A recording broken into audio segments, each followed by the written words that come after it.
So this is the third week that John and I are doing a sermon series based on some essays in this little book, What Did Jesus Ask? About some of the questions that Jesus asked. I highly recommend this book. Just a few pages of reflections from a whole variety of different people in response to some of Jesus's really wonderful questions. So when we were deciding which questions we were going to pick out of the many in the book, I had my list of topics I thought I wanted to talk about. But this question grabbed me. And it grabbed me because I think it spoke to something I needed to hear, something I'd been wrestling with. It's not a question that I had ever given much attention to at all before.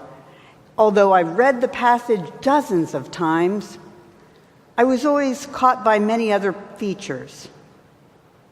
So maybe you've had the same experience, and let me remind you of this wonderful question that Jesus raises there in the midst of his arrest. Do you think I cannot call on my Father, and he will at once put at my disposal more than 12 legions of angels? It jumped out at me, I think, as I was looking at the wonderful essay on this question by Phyllis Tickle. It jumped out at me that it was all related to, in some ways, how it is that I pray. And I needed to hear it because I had suppressed a niggling question of my own, or an insight I had earlier in the summer, and it was just too much to think about, and I just squashed it. We've had an awful lot of people in the congregation who are very ill, and as I go into hospital rooms or homes and visit with people, I go around all of the fancy equipment and the real wonders of modern medicine, armed just with God's presence and prayer. And it's an honor to be in those spaces. And we find it precious to participate in those experiences. But we do have our own grieving too. And I was leaving a room one day, and I realized that I had only told God what I wanted. And this just popped into my head. You did not pray, "Thy will be done." And in my dialogue with myself, I said, well, self, you didn't exactly say all those words. You don't always exactly say all those words. But then my other real self said back, yeah, but you were not even thinking about it. You were just telling God what you wanted and what you wanted God to do. Well, like I said, that was a little bit too troubling for me to think about, and I just suppressed it. And as I was looking at this list of questions, though, and thinking, which ones do I need to preach about? Sorry, usually preaching is about something I need to learn, and you have to just listen in. But it occurred to me, this one, that's the question I need to think about. Do you think I cannot call on my Father, and he will at once put at my disposal more than 12 legions? Legion is 1,000. 12 legions of angels. So let me help you figure out how this passage helped me and the question. There's a lot going on. So in my defense, the reason there's so much happening in this story in which Jesus is arrested and right before it, that it's easy to have a lot of different things to pay attention to, even some other really good questions, like the one Jesus puts to the disciples in the Garden of Gethsemane. Could you not stay awake with me 1 hour? I've given that one a lot of thought. In order to appreciate Jesus' question, we need to go back a little further than just the arrest to the things that happened right before that. So Jesus has had the Last Supper, a Passover supper with his disciples. And in that supper, he's taken a cup and said, "This is my blood of a new covenant poured out for you." And he's started to prepare them, as he's already predicted, for his suffering and death. And then he goes out with them from the end of that supper, and they go and are preparing their way to Gethsemane, and he quotes a scripture to them from Zephaniah, strike the shepherd and the sheep will be scattered, and basically says, you guys are all going to desert me. Well, Peter says, no, I'm not going to desert you. And Jesus says, Peter, not only are you going to desert me, you're going to deny me 3 times. And then Peter vehemently denies that he's going to deny Jesus. And then they go to the garden. And in the Garden of Gethsemane, Jesus asks 3 of the disciples particularly. He asks them all to stay there and just be with him and stay awake while he is praying. And 3 of them come a little closer with him, and he asks them to stay awake and pray with him. And then you've all seen depictions of this visually of Jesus in the garden, and it's you can see the struggle on his face. He has 3 periods of prayer punctuated by going back and checking to see if the disciples are with him, finding that they're not, asking them again to rouse themselves to be with him. And in the middle of this, he's having a conversation with God, whom he addresses as the Father. And the first part of his prayer is, my Father, if it is possible, let this cup, the suffering, the death, pass away from me. Yet not what I want, but what you want. It's certainly a plea to help me understand. God, could we work this out another way?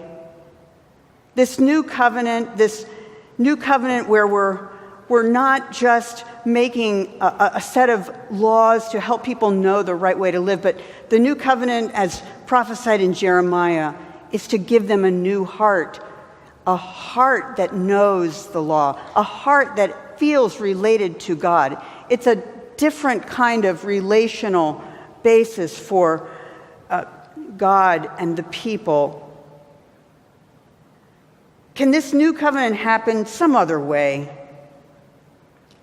And then in the second and third times, his prayer becomes a little closer. My Father, if this cannot pass unless I drink it,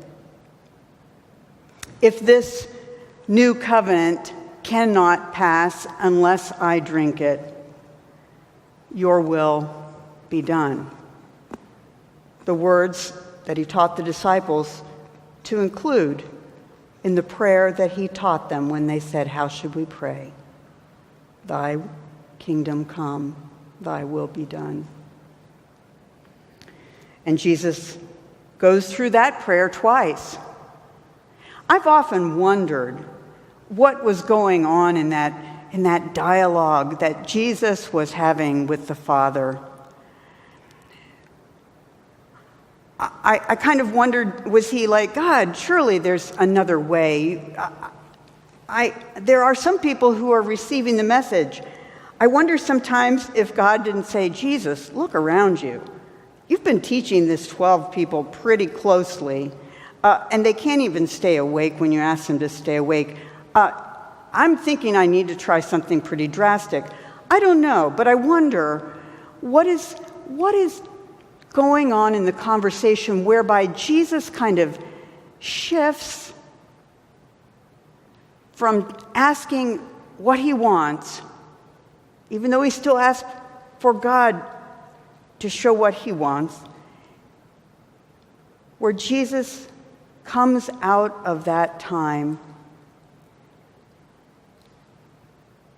at peace and determined that he is aligned in his will with God's will. He wanted there to be another way for there to be a basis for God's saving relationship with humanity to happen. He wanted to live, not suffer, of course, but in that conversation, he became somewhat at peace.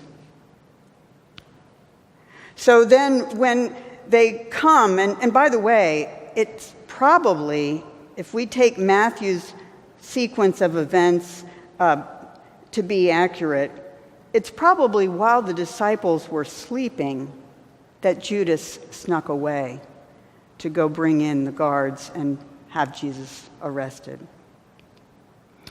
So when Jesus is confronted by Judas, who betrays him and identifies him with a kiss, the disciples were all then shocked. Oh, he's been telling us this is going to happen, but here it is. We're not prepared. Why are they not prepared? Maybe because they hadn't stayed awake and were praying and wrestling as Jesus had been. And one of them just takes out the sword and cuts off the high priest's ear, to which Jesus replies what makes sense. Put away the sword. Don't you know that people who live by the sword die by the sword? And it's not necessarily an incredible stretch of genius to make that observation. You cannot really fundamentally solve problems of human relationships with violence. It tends to beget more violence. There has to be other stuff. And yet, it's understandable. I think this disciple took out the sword and lashed out because we lash out somehow with violence when we are feeling powerless ourselves. And why wouldn't they be feeling powerless? They had, at that point, must have kind of been sinking into them that they had really messed up. And they were really confused. I think probably violence is kind of the irrational thing that people do when they feel powerless, can't control themselves. This wasn't a well thought out plan from the disciple. And Jesus, in addition to the teaching, violence is not the way to accomplish God's plan. Jesus then asked a question that brought them to the heart of things. And in so asking, do you think I cannot call on my Father and he will at once put at my disposal more than 12 legion of angels? He identified for them a question. Do you think that this is happening because I have no power? Do you think this is happening because God has no power? Do you think it's happening because God's hanging me out to dry?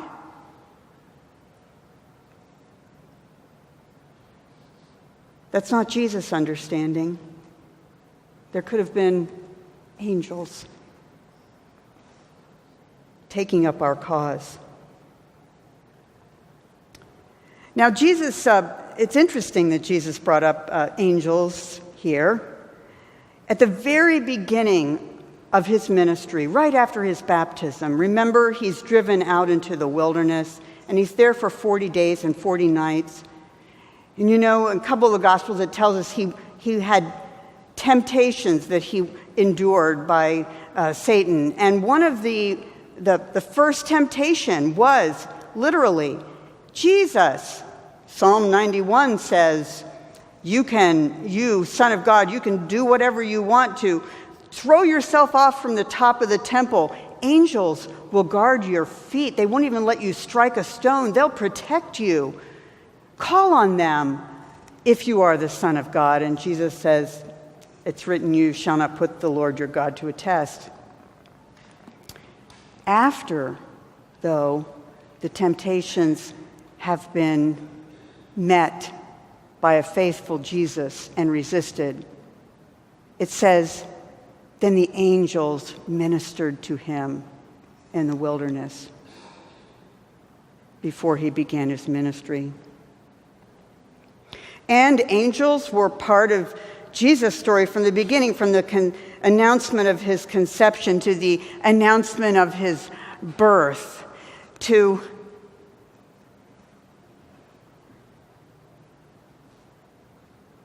this time in which he is aware he could call upon them.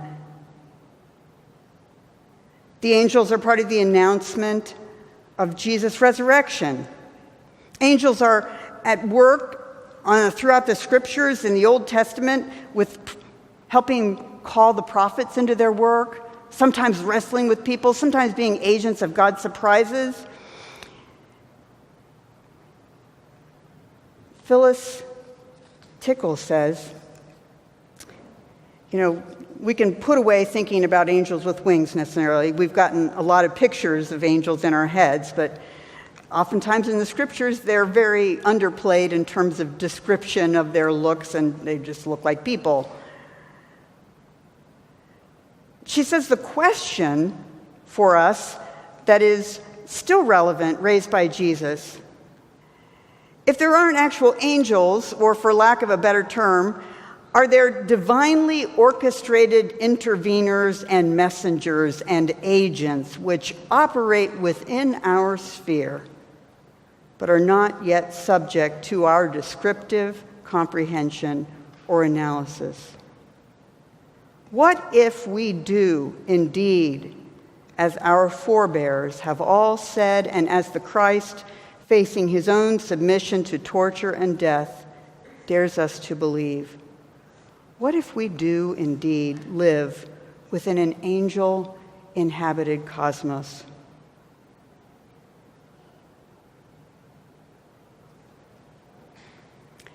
And depending on how we answer that question, if we deny that we live in an angel-inhabited cosmos, what do we do with all of the scriptures in which God has some kind of agent at work in the world? Now, one of the really wonderful things I love about her essay is some of them answer the question. She doesn't try to answer the question. She leaves it open, and I wanted to answer the question. I wanted to be able to give some great example about, angels still today. And then I thought, I never did. This happened during the decade. I was not watching TV because I had no time. I missed the whole series of Touched by an Angel. I wish I'd seen some of those, and maybe got some examples from that. How many of you watched that show when it's on? Okay, there you go. And this week at a conference, Alan and I were, someone told a testimony of someone who'd been, they'd known in their ministry, who had a wonderful story that I think was kind of about an angel, but I thought it was cheesy to use somebody else's story that I heard from somebody else, and so I thought maybe, and then it occurred to me, just popped into my head. I hadn't thought about it and forgotten about it. It happened years ago, and at the time it was huge, but life keeps moving on. But and years right after I was divorced, and I was a mess. I was lost. I was a mess. I had to start going to a new church, and I went to this. I'm United Methodist, but I started going to this Episcopalian church because it was within walking distance, And it was, believe it or not, this church was so kind of uninterested in each other that even though there were only 30 people in the pews, you could go in and be anonymous, and I really liked that. And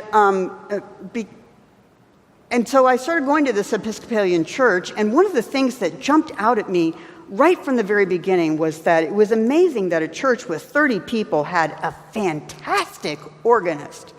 I mean, this guy made that little stone-dwelling rock.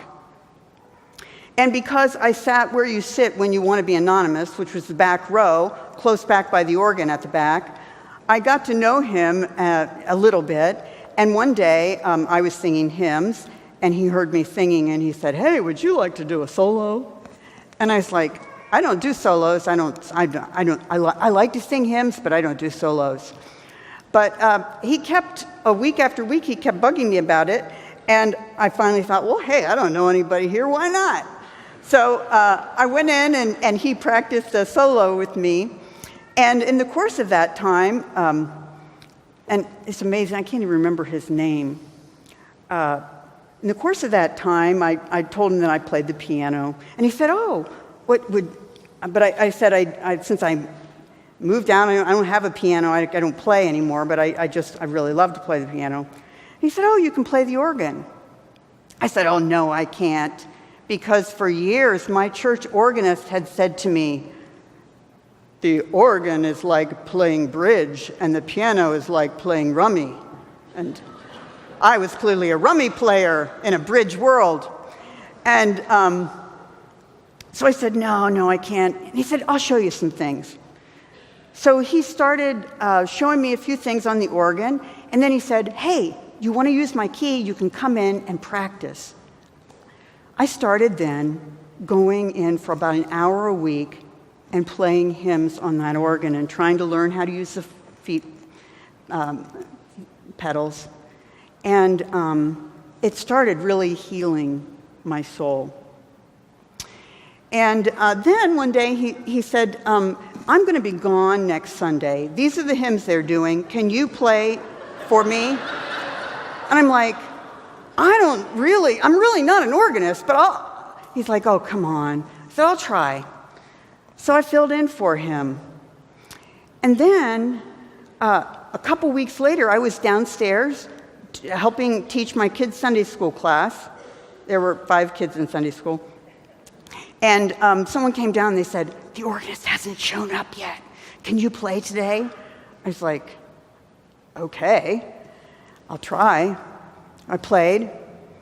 And then he was back for a couple weeks, and I told him, hey, I ended up filling in for you. What's the deal?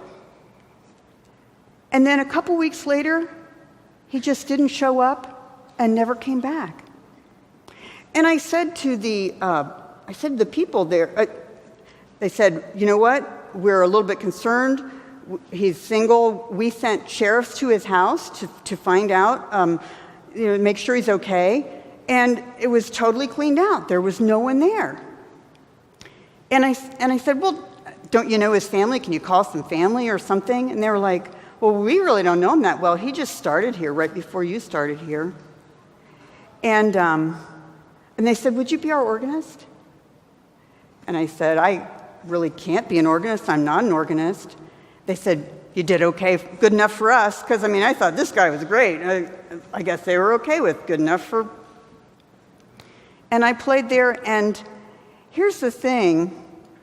It not only healed my spirit, but I was dirt poor during those days. I had trouble putting food on the table. I was in graduate school and newly divorced, and the check that I wrote for my $12 a week tithe, every time I wrote it, I thought, man, there goes bread and milk,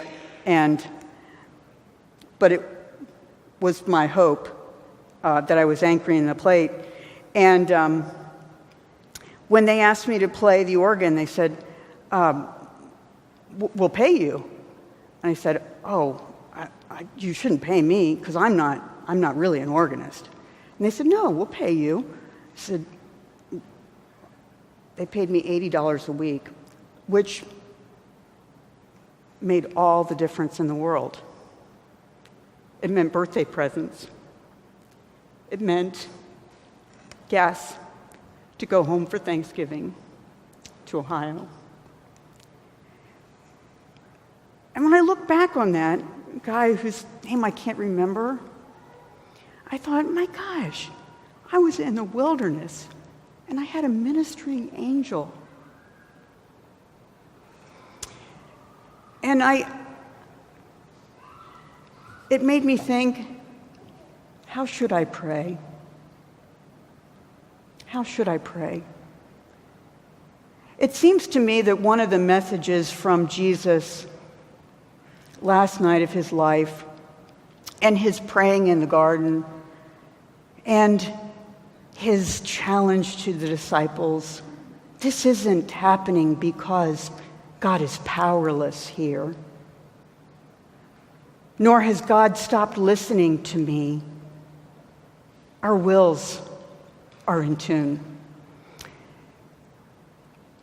And in some ways, that seems like the most human thing of Jesus, because really illustrating humanity and divinity united so perfectly, he could not have really seen all of the details of how it was going to happen, what was going forward. He was still caught in some ambiguity there in terms of the game plan.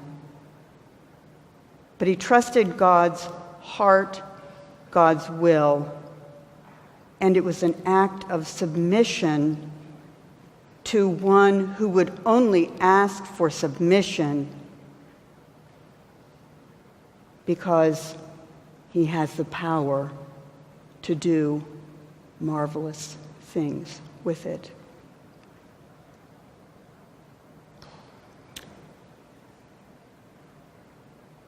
So, how should we pray? What does it mean if we would answer, yes, I believe I do live in an angel-inhabited cosmos. Now, we're not being encouraged to put our faith in angels or our faith in miracles. We're just being encouraged to put our faith in God, who has resources and power beyond our understanding.